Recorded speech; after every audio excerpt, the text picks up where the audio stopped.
ver a Josep o a la presentación en más grande y a Josep más pequeñito a la derecha, ¿vale? Para que cambiéis el formato, jugar y la que os guste más. Oye, Josep, pues ahora ya sí, sin más preámbulos, ya puedes arrancar directamente. Somos todos tuyos. Bien, pues bienvenido de nuevo. Gracias por la asistencia. A ver, la idea de la sesión de hoy, voy a poner la presentación un segundito, por favor, porque si no me vais a ver aquí. Sí, mejor ver. Perfecto. Ahora es donde digo, si vais arriba al cuadradito de la derecha, veréis que hay una opción que Josep se ve a la derecha y la presentación se ve más grande. Y cuanto más pequeñito me pongáis, mejor. Que lo importante es ver la pantalla, no el ponente. Bueno, por más aparte, bueno, comentaba Vicente que se había planteado esta sesión como un webinario más en base bueno, pues, en base más teórica, ¿no? Pero yo creo que vale la pena tener una primera parte más teórica a nivel de auditoría, a nivel muy conceptual y de conceptos muy básicos.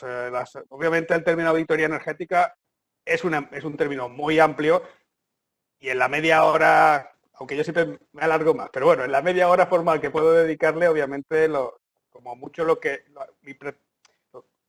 mi objetivo es daros conceptos básicos de qué es una auditoría, cómo plantearla, ¿no? Qué beneficios tiene, un poco, y también un poco de terminología asociada a lo que es la auditoría energética, ¿no? De todas maneras, comentaros que también el tema de las auditorías energéticas va muy ligado con los sistemas de gestión de energía, ¿no? Con la ISO 50001, por ejemplo, que seguro que a más de uno os suena. Comentaros eso porque, si no me falla la memoria, el día 26 hay un webinario o aula, no sé si webinario o aula, es igual, hay una sesión dedicada a implementación de sistemas de energía. Con lo cual, parte de los conceptos que a lo mejor aquí yo simplemente dejo caer, pues aquí probablemente puedan desarrollarse un poco más o como mínimo complementarios, porque ya veréis que las auditorías y los sistemas de gestión de energía permanentes al final estamos hablando de lo mismo, ¿no? Van bastante de la mano. Entonces, la primera parte será como repito, más de conceptos, ¿no? más teórica, y luego sí que haremos una segunda parte más dedicada a interpretación de datos. Veremos unos cuantos ejemplos de aspectos que pueden deducirse cuando uno ha hecho una auditoría más o menos amplia. Los ejemplos que veremos son más sencillitos, obviamente, ¿no? Que no una auditoría grande en una gran instalación, ¿no? Pero aunque sean sencillos, al final son aplicables a cualquier instalación, ¿no? Por tanto, yo creo que son ejemplos interesantes. Y en el intermedio, o sea, en el intermedio entre pasar lo que es la zona de auditorías y la interpretación de datos, también me gustaría introduciros un poco el concepto del analizador de redes portátil, porque nos pasa mucho que vamos hablando de analizadores de redes, y damos mucho por supuesto que todo el mundo lo tiene de por mano, ¿no? Lo tiene muy claro lo que es el analizador de redes portátil, ¿no?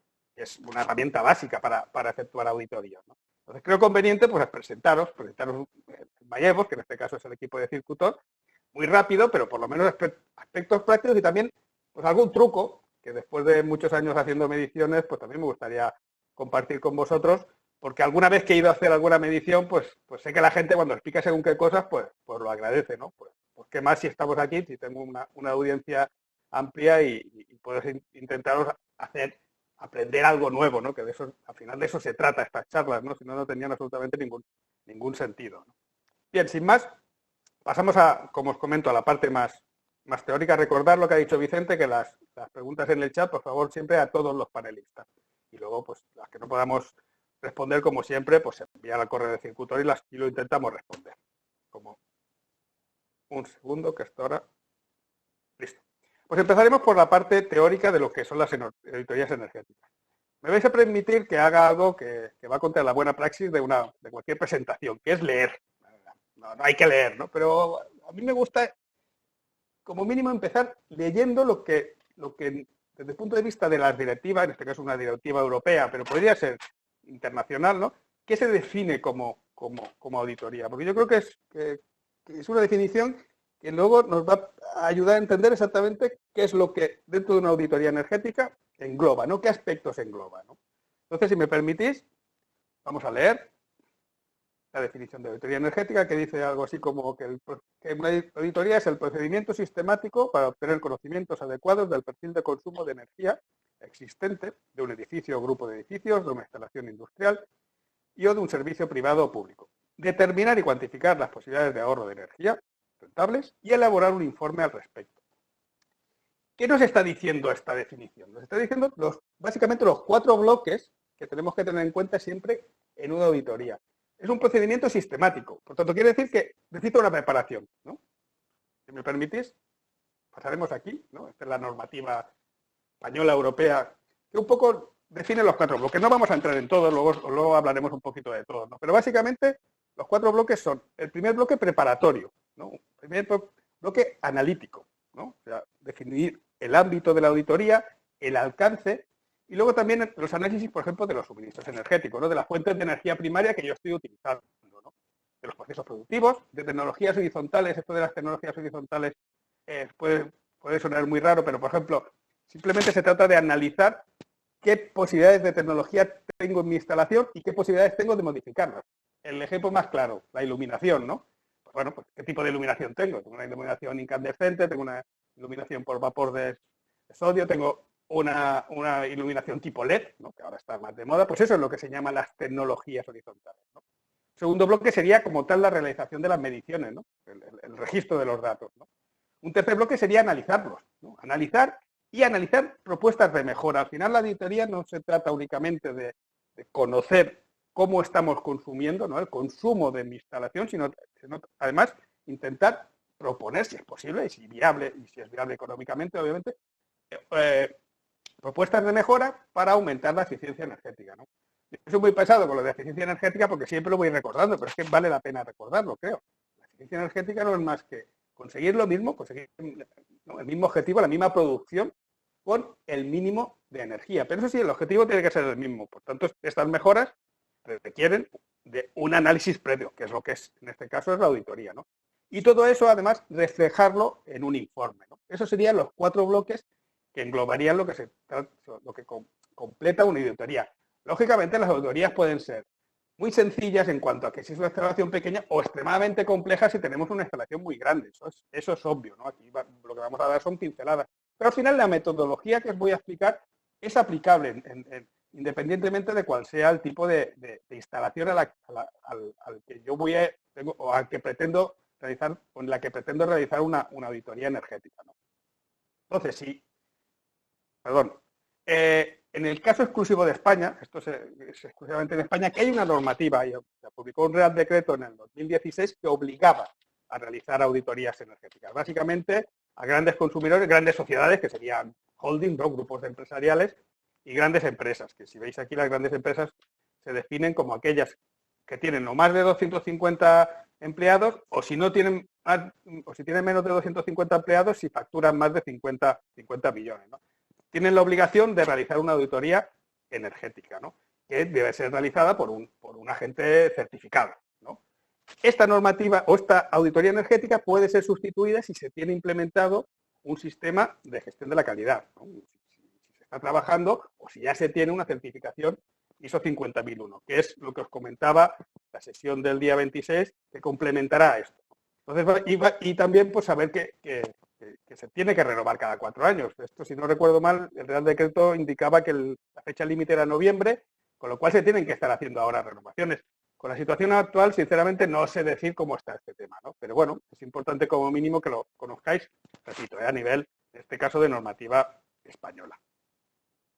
Si pasamos un poco a ver los 4 bloques que os comentaba antes, básicamente los podemos dividir en los que voy a presentar, ¿no? Primero es la información básica teórica, ¿no? Sería la previa, ¿no? Y la primera es el análisis directamente de los suministros energéticos. Aquí vamos a centrarnos básicamente en auditorías energéticas de energía eléctrica, ¿no? Circuitores en nuestro mundo, ¿no? Pero obviamente lo que tenemos que estudiar primero son todos los suministros de energía primaria que yo pueda tener. Energía eléctrica, pero también puede ser gas natural, puede ser vapor de agua, etcétera, etcétera. Todo es energía y todo debería englobarse dentro de lo que es una auditoría, ¿no? Y el primer punto, el más sencillo por donde empezar, pues sería analizar las facturas, ¿no? A veces, bueno, la factura ya lo hemos dicho muchas veces cuando hemos hablado de penalizaciones de reactivas, ¿no? Por ejemplo, no deja de ser, pues una primera radiografía de mi instalación. Entonces, en una factura tendríamos que siempre analizarla. ¿Qué tarificación tengo? ¿En qué periodos tarifarios me están computando a mí la energía? tema importante, penalizaciones que puedan existir, tanto a nivel de excesos de reactiva como de excesos de consumo de potencia, porque todo eso ya nos va a permitir preparar, ¿no?, el alcance de la auditoría. Luego lo veremos más adelante, pero es un estudio previo, ¿no?, saber, ¿no?, pues qué tipo de instalaciones vamos a analizar y tener por lo menos estos primeros datos, ¿no? Luego también importante, realizar ya un preestudio de los comentabas de las tecnologías horizontales, ¿no? Pues bueno, pues qué tipo de equipamiento, que es el que tengo yo, ¿no?, a nivel de iluminación, qué tipo de equipo es, climatización, incluso motores, tema de combustión, de caldera, ¿no? Hacer como una especie de listado, un inventario de todas las cargas o de todos los receptores que son consumidores de energía, ¿no? Para también prever, pues, cuáles pueden ser aquellos puntos, desde el punto de vista de tecnología, ¿no?, que pueden ser susceptibles de ser analizados y luego a posteriori pues poder proponer una mejora, ¿no?, que vaya en el sentido de ahorrar energía, ¿no?, que es lo que siempre vamos a buscar, ¿no? Y luego también importante, una identificación de las operaciones, del funcionamiento, ¿no?, de los horarios. Tenemos que saber un poco cómo funciona, si es una fábrica, ¿no?, y qué hace, ¿no?, y cómo funciona, ¿no?, si es un edificio de oficinas, pues también su operativa, ¿no?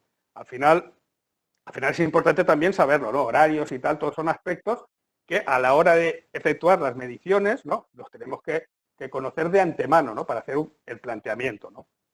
Luego ya la parte más técnica pues sería empezar sobre todo pues con diagramas unifilares, ¿no? Vuelvo a repetir, depende mucho de la complejidad de la instalación, ¿no? Pero no se puede pretender hacer una auditoría energética de una gran industria sin tener ni idea ni de cuántos cuadros voy a tener que medir, cómo está distribuido, qué subcuadros hay, bueno, pues porque necesito una planificación previa, ¿no? Incluso a veces hasta el espacio disponible. Imaginaros, por ejemplo, que dentro de las propuestas de modificación que yo voy a hacerles es, bueno, pues tienes motores de inducción sin variador de velocidad, bombeos, por ejemplo, y en el caso de los bombeos, la instalación de variadores de velocidad, ¿no?, de drives, pues se sabe que genera ahorros importantes, ¿no? Bueno, pues a lo mejor resulta que no me cabe, ¿no? Por tanto, es importante también el poder prever aspectos incluso que pueden pasar a veces desapercibidos, como el espacio. Lo que os estoy dando aquí básicamente son consejos a la hora de plantearse la auditoría energética. Vuelvo a repetir, y ya la última vez que lo diré, obviamente todo esto pues tendrá que aplicar en función del alcance, en función de la complejidad de la instalación, ¿no? No quiere decir que se tenga que... No voy a dar una guía uno a uno, que vaya uno con un tic diciendo esto lo tengo, esto me falta, ¿no? Obviamente esto al final hay que tratarlo como todo con sentido común y acoplado, ajustado a, pues eso, pues básicamente a la instalación en la que yo vaya a realizar dicha auditoría, ¿no? Importante también, luego esto lo veremos después, ¿no?, el poder determinar pues, los usos energéticos. Los usos energéticos no deja de ser en qué operaciones, en qué usos le doy yo a la energía que estoy consumiendo, ¿no? Pues, climatización, ventilación, iluminación, proceso productivo, bla, bla, ¿no? Eso es importante. Luego veremos un ejemplo concreto, ¿no? Y luego también la propia medida de los datos. En el caso de la energía eléctrica está claro, ¿no? Los datos principales, sobre todo desde el punto de vista de la auditoría energética, son datos relacionados con consumos de energía y consumos de potencia también. La potencia es importante, ¿no?, para determinar posibles excesos de potencia y tarificaciones, como veremos más adelante, ¿no? Y un tema también importante, no es porque yo sea muy fan de los armónicos y habrán dicho, me ha puesto aquí los armónicos, ¿no? Bueno, pues los armónicos también, ¿no? Cuando se efectúa una auditoría, aunque uno pueda pensar que los armónicos no entra dentro de lo que sería una auditoría, porque en una auditoría pensamos básicamente en consumos, ¿no? Va más allá del consumo, ¿no? Es lo que os estaba intentando decir. Va también en mejoras de propuesta y de ahorro energético, y dentro de eso sabéis que el tema de los armónicos es importante. Si vamos a prescribir un banco de capacitores, no una batería de condensadores, es importante conocer el nivel de armónicos, ¿no? O para evitar, por ejemplo, problemas de disparos intempestivos o paros de producción, ¿no? Por tanto, también es un tema a tener en cuenta, ¿no? Otro tema importante cuando realicemos la auditoría es, bueno, pues conocer la infraestructura existente ya a nivel de comunicaciones. Por ejemplo, imaginemos que después de la auditoría nosotros queremos sugerir la implementación de cierto sistema de gestión de energía, más o menos complejo, ¿no?, con unos puntos de control, unos adaptadores fijos para ir realizando ya una auditoría continua, ¿no? Bueno, pues es importante saber si lo voy a tener que comunicar, pues con qué infraestructura cuento, hay que tirar cables, existe ya una red Wi-Fi, pues, y bueno, pues un poco a nivel de las propias infraestructuras, ¿no? Y al final, pues datos directamente, datos más tangibles de lo que es la propia instalación a nivel de la superficie, los metros cuadrados, la ocupación, por ejemplo, en el caso de que estemos hablando de oficinas o que estemos hablando de hoteles, ¿no? E incluso aspectos como la ubicación, ¿no?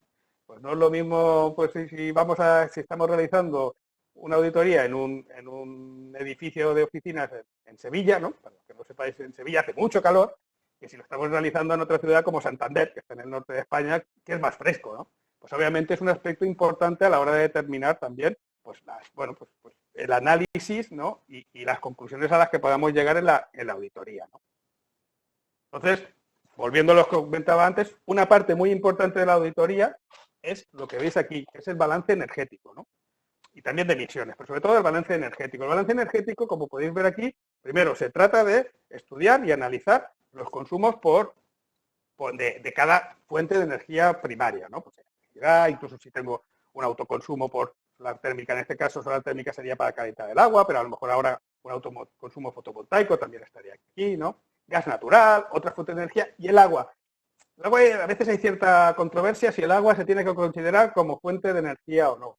Si se pueden obtener datos, que obviamente se pueden obtener, ¿no? Ya sea directamente desde el contador o con un contador que tenga impulsos y midiendo los impulsos con un analizador de redes mismo, ¿no? Obviamente es un dato interesante también a añadir, ¿no? en la auditoría. Entonces, si os fijáis aquí, básicamente de lo que se trata es de distribuir la energía por su uso, ¿no? El uso es esto, ¿no? Pues esto, por ejemplo, es un edificio, ¿no? Pues aquí en este caso, al ser un edificio, no tenemos producción. ¿Qué tenemos básicamente? Pues tenemos aire acondicionado, tenemos calefacción, la parte de ofimática, ¿no? La parte de iluminación y otros. ¿Por qué es importante esta distribución, conocer esta distribución?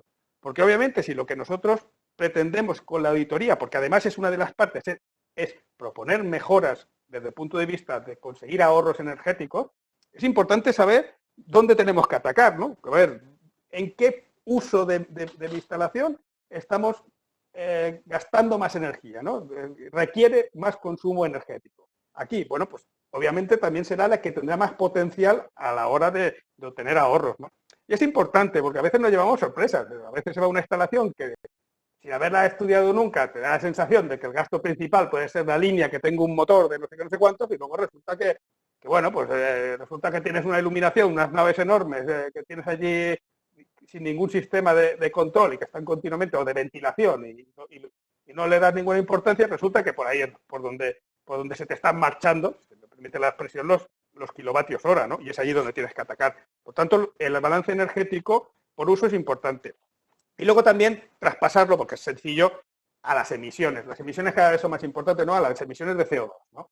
Cada vez es más importante, ¿no? Lo de la huella del carbón, entonces es importante saberlo, porque además es relativamente sencillo el transponer, si tienes las energías con los factores de conversión que se apliquen en función del mix de energías que tengas en cada zona, que es un dato que se puede conseguir, puedes pasar cuántos kilos de CO2 significa cada kilovatio, ¿no? Entonces también es bueno tenerlo, no tanto desde el punto de vista de ahorro energético como tal, pero sí también es un dato importante a tener en cuenta dentro de la auditoría y cada vez más demandado, ¿no? El sistema de gestión ISO 50001, por ejemplo, es un dato que obviamente es obligatorio, ¿no?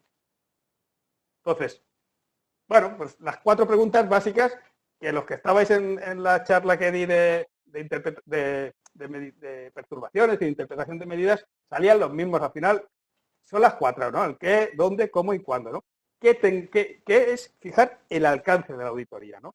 Y es importante saber, digamos, hasta dónde quiero llegar. Por ejemplo, ¿qué quiero hacer? ¿Un análisis solo de los costes visibles que se llaman? ¿No? Los costes visibles serían aquellos que veo directamente en la factura, ¿no? Pues básicamente mis consumos y también costes visibles podrían entrar dentro de lo que son las tecnologías horizontales, ¿no? Bueno, pues qué propuestas, qué parte es la que me consume más y qué propuestas voy a hacer. A lo mejor quiero ir un poco más allá y también analizar lo que se llaman los costes ocultos, ¿no? Por ejemplo, ¿qué serían los costes ocultos? Costes ocultos serían aquellos que pueden asociarse, por ejemplo, a la calidad de suministro, ¿vale? ¿No? Y que puedan, por ejemplo, producir un fallo de aislamiento y un disparo intempestivo de tanto en cuanto de alguna de mis protecciones diferenciales, o una acumulación de fugas por muchos filtros MC, ¿no? Etcétera, etcétera, que me puedan producir un paro productivo directamente sea un coste elevado, ¿no? Se suelen llamar costes ocultos. Bueno, pues si queremos estudiar eso, tendremos que ensanchar un poco también el alcance de la auditoría.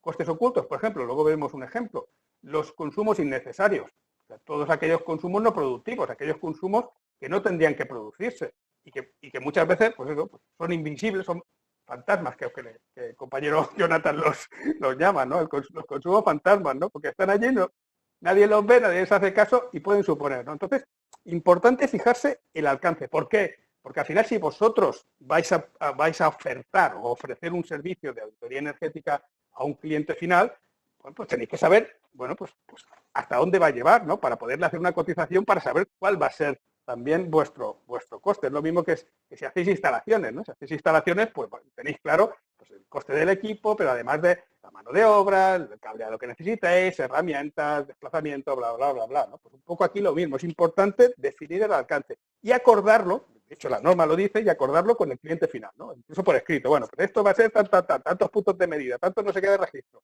Y es importante definirlo, ¿no? Puede parecer un poco obvio, pero bueno, creo que es conveniente que lo sepáis, ¿no? Entonces, luego, ¿dónde? Bueno, pues la pregunta también importante, ¿dónde? En función de lo que quiera conseguir, pues tendré que medir en un punto, en dos, en tres, en cabecera, obviamente, si se trata de una auditoría en una instalación que tiene, por ejemplo, un transformador o que esté conectada directamente a baja tensión, una medida del consumo total es obligatoria, ¿no? Pero luego también, obviamente, pues voy a tener que ir midiendo subcuadros para poder determinar, por lo que os comentaba, de los usos de la energía, ¿no? Obviamente, bueno, y eso en función de la complejidad del sistema, pues tendré que hacer más o menos mediciones en un sitio o en otro, ¿no?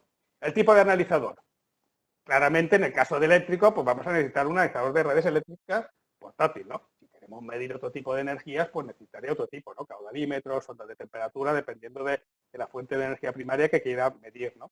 La configuración, al final no deja de ser, bueno, pues qué valores son aquellos que son los que me interesan, ¿no? En un caso tendremos pocos valores, en otro caso tendremos más valores, ¿no? Y luego el periodo de registro, ¿no? ¿Cuánto tiempo, ¿no? ¿Qué periodo de integración voy a tener que definir? Obviamente dependerá, de nuevo, de lo que estemos buscando, ¿no? Pero en el caso de las auditorías energéticas, en el caso de la electricidad, el periodo de registro más aconsejable son 15 minutos. ¿Por qué 15 minutos? Porque aquí en España, y me consta que en bastantes países también de Sudamérica y Centroamérica, las penalizaciones por exceso de potencia son cuarto horarias, ¿no? Es un maxímetro cuarto horario. Por tanto, si tenemos la medida cuarto horaria, directamente podemos saber las necesidades a nivel, por ejemplo, de la potencia contratada o los excesos de potencia que puedan estar produciéndose. Y es muy importante lo de los 15 minutos. Luego veremos un ejemplo de que no se hizo así, que complica un poquito el tema, ¿no? Y luego el momento adecuado, bueno, pues volvemos a lo mismo, dependerá del proceso productivo que tenga. Si es un proceso sencillo, muy repetitivo y que con un día con un día de medición voy a tener lo que se llama la línea base, luego veremos lo que es, ¿no? Lo que sería la línea de demanda habitual para toda mi instalación, pues un día será así, suficiente. Si es una instalación más compleja, donde hay varios turnos, variabilidad de producción y tal, pues a lo mejor necesitaré una semana. Y si todavía es más compleja, pues a lo mejor necesitaré todo un mes entero, ¿no? Eso es algo que se tiene que valorar en función de la complejidad de la instalación, ¿no? Y también definirlo a la hora de fijar el alcance, ¿no? Lo que os comentaba, por ejemplo, de la línea base. La línea base es un factor muy importante cuando estamos hablando de auditorías y cuando estamos hablando también de sistemas de gestión de energía, sobre todo más hasta en sistemas de gestión de energía, ¿no? Lo que pasa es que es verdad que necesitas una auditoría previa para poder determinarlo, ¿no? La línea base no deja de ser el perfil de consumo horario, ¿no? Normalmente es horario que yo tengo en mi instalación o en una línea, ¿no? Pero normalmente estaremos hablando de mi instalación. Obviamente se trata como de un estándar, ¿no? De decir, bueno, pues esta es mi tipología normal de consumo bajo ciertas condiciones de producción. Obviamente puede ser válida para todo un año, difícil, ¿no? Porque siempre hay que tener en cuenta la estacionalidad. Pero bueno, se trata de intentar definir una línea base, si puede ser una, perfecto, ¿no? Una línea base, porque esa es la que nos va a permitir, digamos, fijar el perfil, por ejemplo, a la hora de definir, por ejemplo, los ahorros, ¿no? Y definir tendencias, si voy bien, si me estoy quedando por debajo, ¿no? Poco se trataría de definir una línea base y de definir un objetivo de reducción de esa línea base en global, ¿no? Y entonces, bueno, pues es la que me va a estar marcando si voy bien o si voy mal, ¿no? O sea, las tendencias es correcta o no. Porque es también muy importante la línea base. Por ejemplo, para temas de tarificaciones, para temas de qué periodo tarifario me es más conveniente a mí contratar. Si yo sé en qué periodo tarifario tengo el máximo de mi consumo, me será mucho más sencillo el poder determinar cuál es la tarifa, ¿no?, más conveniente para mí. Por ejemplo, ¿qué nos va a permitir también la línea base? Ver si tenemos mucha variabilidad, ¿no? Entonces, si el proceso productivo es solo de día, como podéis ver aquí, ¿no?, más o menos desde las 8 hasta las 9, y por la noche no trabajo, pues difícilmente voy a poder aplanarlo, ¿no? Pero a lo mejor sí que puedo plantearme, en según qué sitios, intentar aplanar. Cuanto más uniforme y más plana sea, normalmente también puede ser más beneficioso, por ejemplo, a efectos de menor contratación de la potencia, aunque siempre hay que valorar, obviamente, el tema de tarifario, ¿no? Si obviamente me es más conveniente acumular mi máximo consumo cuando la energía es más barata, pues no intentaremos aplanarlo si no puede ser, sino que nos concentraremos. Bueno, al final lo que tenemos con esta línea base es información al respecto de la línea de demanda de mi instalación.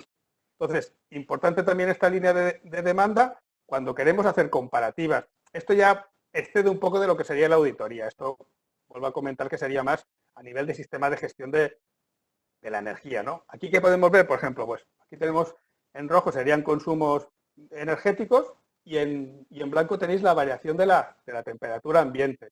Es importante, claro, linkar, por ejemplo, en este caso, estos serían consumos del sistema de calefacción o del aire acondicionado con la temperatura. La temperatura en este caso es lo que se llama un factor energético externo, ¿no? Son los factores aquellos que hay que tener en cuenta y linkarlos también con el consumo para darnos una visión real, ¿no? Si yo simplemente mido el consumo de mi línea de aire acondicionado, pero no lo asocio a la temperatura ambiente, pues luego a poder hacer comparativas va a ser muy complicado, porque claro, obviamente un día que hace menos frío vas a gastar menos, y a lo mejor un día que hace más calor gastas mucho más y no puedes directamente decir, bueno, este día he gastado muchísimo más. Bueno, pues obviamente tienes que ligarlo, ¿no? Luego veremos que existen unos factores, los ratios de control, ¿no?, que nos permiten hacer esto, ¿no? Entonces, por ejemplo, aquí, pues en esta visión, pues a lo mejor podríamos ver que, mira, aquí más o menos parece que la temperatura y la energía pues iban más o menos bastante, en cambio, por ejemplo, aquí, la sensación de que el sistema de control de la temperatura no era el mejor, ¿no?, porque la temperatura era más baja, en cambio los consumos energéticos seguían siendo elevados. Nos da pistas también para ver si realmente, por ejemplo, pues nuestro sistema de control de temperaturas es eficiente o no es eficiente, ¿no? Al final, son estos factores externos, energéticos externos, que dice la temperatura, pues la ocupación en un hotel, el número de metros cúbicos bombeados en una bomba o el número de unidades productivas, ¿no? Todo eso, lo que se conocen como los ratios de control o en inglés los EMPIs, ¿no?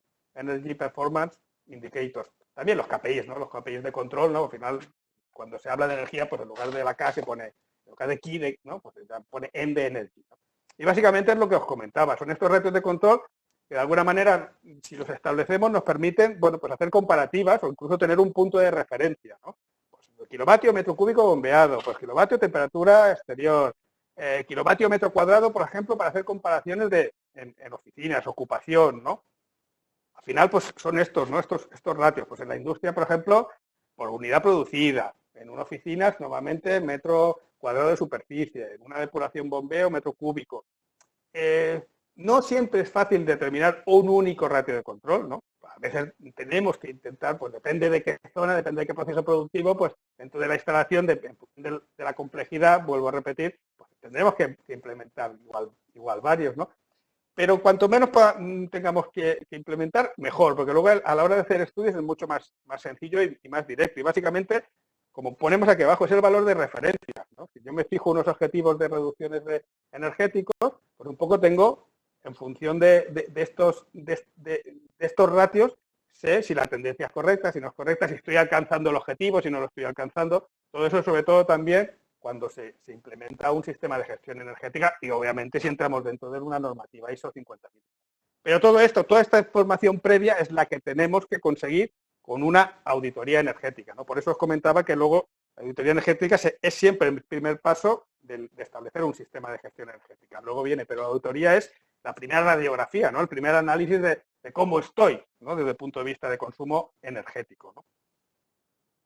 Entonces, por ejemplo, algunos factores que podemos medir cuando hacemos una auditoría energética, ¿no? Factores desde el punto de vista de valores de eficiencia, ¿no? Por ejemplo, el Código Técnico de Edificación aquí en España, ¿no? En el punto básico H03 determina, pues lo que veis aquí, ¿no? La eficiencia energética de una instalación de iluminación, ¿sí? ¿No?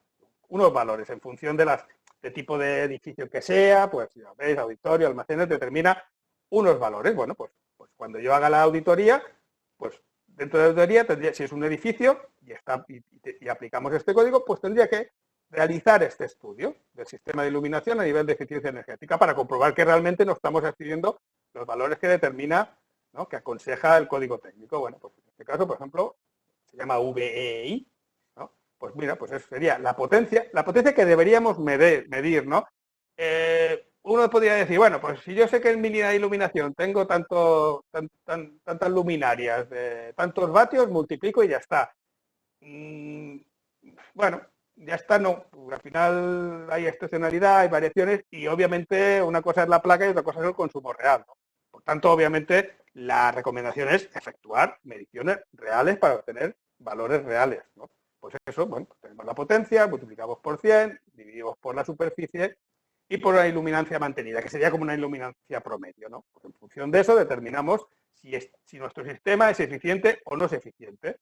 Si lo es, bueno, podemos estudiar mejorarlo. Si no lo es eficiente, tenemos obviamente que plantear la mejora, ¿no? Ya sea porque tengamos un exceso de luxes, puede ser, ¿no? Igual podemos reducirlo, siempre obviamente manteniendo los mínimos exigidos por las normativas, o cambiando de tecnología horizontal. Bueno, vamos a cambiar mi sistema arcaico de iluminación incandescente por un nuevo sistema de iluminación LED, que vamos a conseguir la mejora de la eficiencia energética. Por tanto, vuelvo a repetir, bajamos el consumo, bajamos el coste de la energía asociada, ¿no? Otro factor energético, por ejemplo, que podríamos medir, lo que se denomina el COP, ¿no? Es el rendimiento de las instalaciones de climatización, ¿no? Como podéis ver aquí, el COP, todo en inglés, siempre, ¿no? Es el Coefficient of Performance, que sería el coeficiente de rendimiento, ¿no? Performance es funcionamiento, pero también rendimiento, ¿no? Entonces, en este caso, simplemente, como veis aquí, pues se trata de calcular los kilovatios térmicos generados, ¿no? O bien con un contador térmico, o bien con sondas de temperatura, caudalímetros, ¿no? Determino los kilovatios hora, ¿no? Recordando siempre que 860 kilocalorías es un kilovatio hora, y lo dividiría por los kilovatios eléctricos totales que yo he medido de mi sistema de climatización, ¿no? Entonces, bueno, pues lo divido y entonces veo qué COP tengo. Pues, por ejemplo, habitualmente los actuales, pues un COP de 4, ¿no? Si tengo un COP muy inferior, incluso puede ser 1,1, ¿no? Entonces, bueno, pues puedo proponer mejoras en